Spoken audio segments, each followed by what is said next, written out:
We not only know Jayson Tatum's season is over, but we know the unfortunate has happened to this young superstar.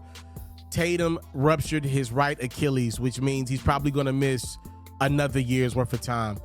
This dude was having the game of his life, one of the best of his career, 43 points in the Garden, your team down 2-1, trying to repeat as NBA champions. It just doesn't get any better than that. You dream of moments like that as a kid. He's literally lighting up New York City. He goes for the loose ball, something he's probably done a million times in his life, literally, and that thing pops off the bone. And for Tatum, he pretty much essentially ends the Celtics' chances at a repeat. I talked about what that means for the Boston Celtics going forward, what that means for the league going forward, but what about Jayson Tatum?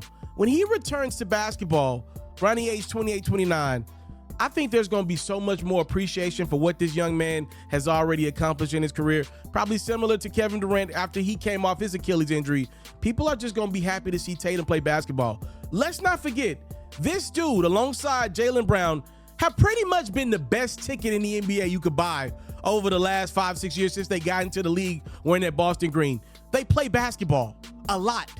And Tatum won't be able to play as much basketball as he did in the past. He's going to have to manage that body now. He's in that stage of his career now. But he probably also will be in the championship window. I think fans all over, when Tatum does return, are going to appreciate him. They ain't going to talk about the finals MVP as much. They ain't going to talk about what he doesn't bring to a team. When he returns, there will be more appreciation for the young, already on pace to be a Hall of Famer for the Boston Celtics. It's FERRO's favorite time of the year, ladies and gentlemen. The NBA playoffs are intense, and my sponsor partners over at Underdog want to make that intensity worth your while. Underdog has released a new game that I am really feeling called Ladders, and I'll break it down to you. It's simple. You can win up to 100 times your money by selecting 3 to 5 players who you think will go off throughout a series. As a player hits a higher rung, your payout will jump up. It's simple as that.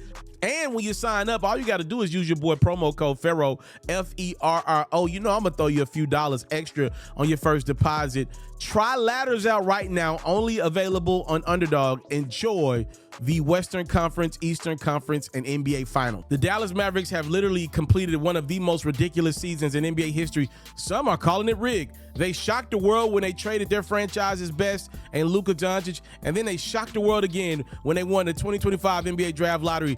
Let's put this in perspective. Dallas only had a 1.8% chance of winning the lottery. They did a coin flip with the Bulls to see who would get 1.7% versus 1.8.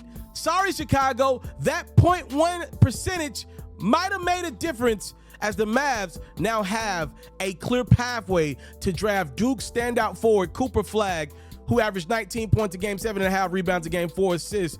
Blue Devils got to the Final Four.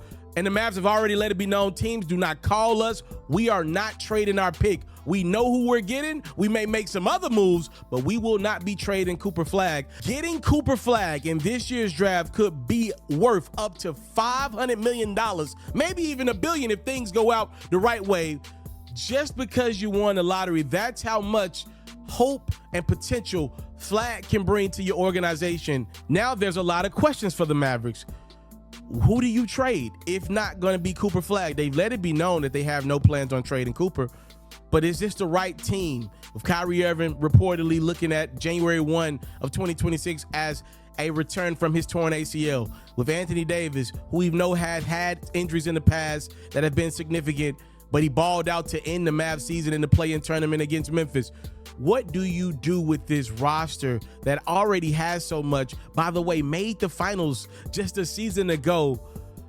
Do you entertain the conversation of going and getting a Giannis Antetokounmpo? You certainly have the assets to pull a trade like that off. Will Milwaukee hang up the phone with you, though, if you are unwilling to include that #1 overall pick? Do you have other conversations with other teams that have talent that may not be the happiest where they're currently at? It's Texas. Nobody's ever had a bad time in Houston or Dallas. There are so many different ways Dallas can go with this #1 overall pick. There are so many different ways they can now go with this roster.